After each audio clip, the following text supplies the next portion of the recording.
O que realmente aconteceu quando João me batizou foi uma experiência completamente diferente de qualquer coisa que eu poderia ter imaginado possível.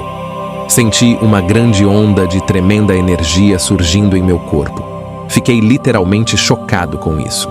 Ao sair da água cambaleando, senti-me elevado em consciência de um modo extraordinário.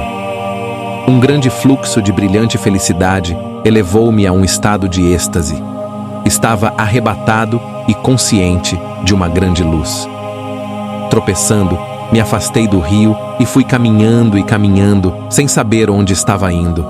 Continuei e, sem me dar conta, entrei no deserto. Por favor, observe.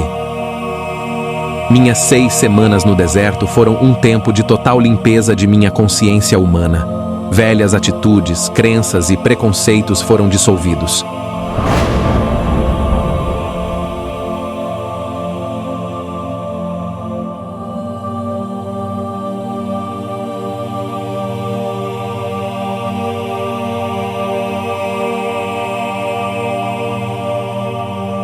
Chegou o momento de compartilhar com as pessoas receptivas tudo o que eu senti, vi, percebi e compreendi durante minhas 6 semanas no deserto.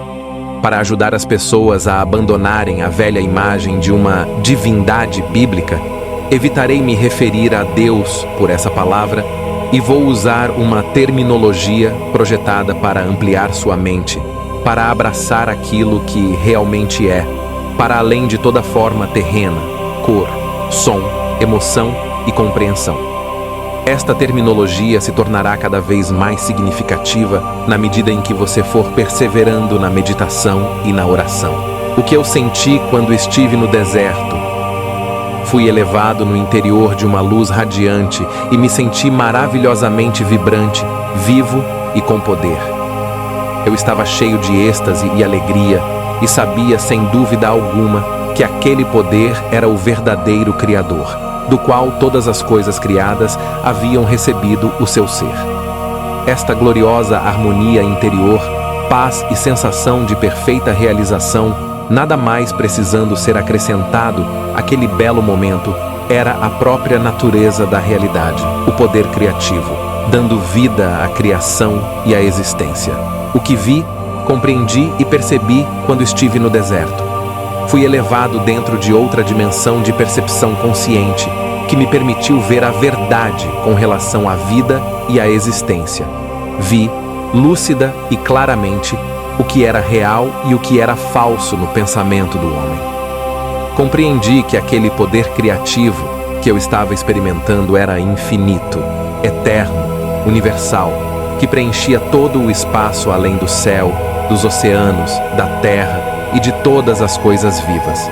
Vi que aquilo era o poder mental, era o poder criativo da mente. Não havia ponto onde não existisse aquele poder criativo da mente divina. Percebi que a mente humana originava-se da divina mente criativa, mas que era somente uma vela iluminada pelo sol. Às vezes, minha visão humana era tão espiritualmente elevada que eu podia ver através das pedras, da terra e da areia. Estas, então, pareciam ser simplesmente minúsculas partículas de brilho cintilante. Eu percebi que nada era realmente sólido. Quando eu tinha momentos de dúvida de que aquilo pudesse ser assim, as mudanças no fenômeno deixavam de existir. E muito mais tarde eu descobri que meus pensamentos, se fortemente impregnados de convicção, poderiam causar mudanças no cintilar das partículas, coisa que a ciência chama hoje de partículas carregadas eletricamente, e, portanto, produzir mudanças na aparência da pedra ou de qualquer outra coisa que eu estivesse estudando. Foi naquele momento que compreendi o poderoso efeito que a convicção ou a fé inabalável tinham sobre o ambiente, ao exprimir um comando ou mesmo uma crença.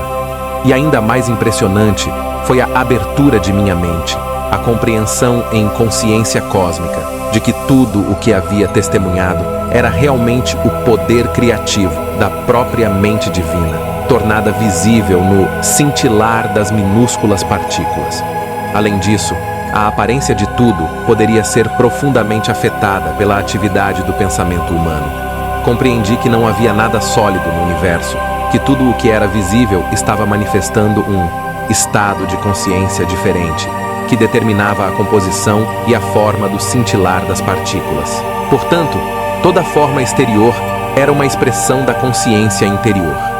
Compreendi que a vida e a consciência eram um e a mesma coisa. Era impossível dizer, isto é vida e aquilo é consciência. A consciência era a vida e a vida era a consciência, e era o poder criativo de ambas, mente universal divina, mais além, dentro e por trás do universo.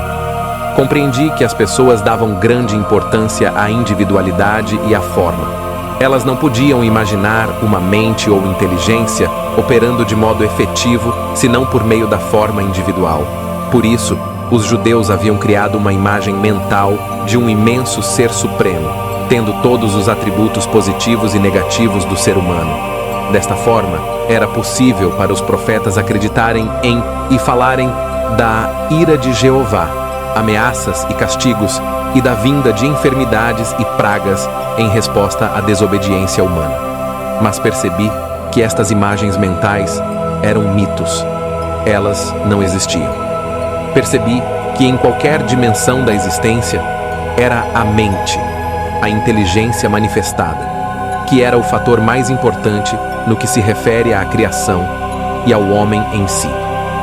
De modo que se deveria reescrever o Gênesis assim: antes da criação, era a mente universal, o poder criativo dentro e por trás da criação em si.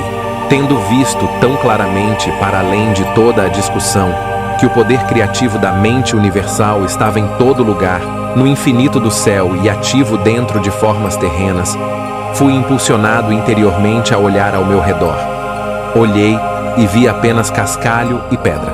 Então, subitamente, me foi apresentada a imagem de uma bela paisagem, na qual crescia todo tipo de plantas, arbustos e árvores, aves sobrevoando as árvores e animais pastando na relva.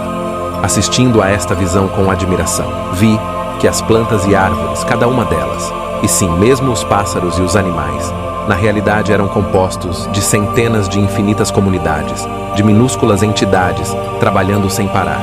Seus cientistas modernos as chamam de células, em um espírito de total harmonia e cooperação para produzir a substância e os diversos órgãos dos sistemas internos e o aspecto exterior das entidades vivas e completas. Contemplei esta maravilhosa atividade por um longo tempo, ainda que o tempo já não tivesse mais importância para mim. Enquanto eu olhava, pensava: quem poderia ter adivinhado que, sob a cobertura de pelagem, plumas e pele, haveria tão intensa atividade em diminutas comunidades de entidades, trabalhando juntas para dar vida, forma, nutrição, cura, proteção e resistência aos corpos de tantas espécies diferentes? Era a inteligência do trabalho realizado que atraía a minha atenção. Assim, compreendi que o trabalho era uma parte integral da atividade do poder criativo, desde a menor entidade, célula, dentro dos sistemas viventes, até a mais avançada entidade no universo, o homem em si. No sistema de todos os seres vivos, todo o trabalho estava sob a direção do poder criativo divino, no qual estavam os planos e desígnios da criação. Vi que esses planos e desígnios eram, na verdade, formas de consciência e poderiam chamar-se de palavras, uma vez que cada palavra significa uma forma muito especial de consciência.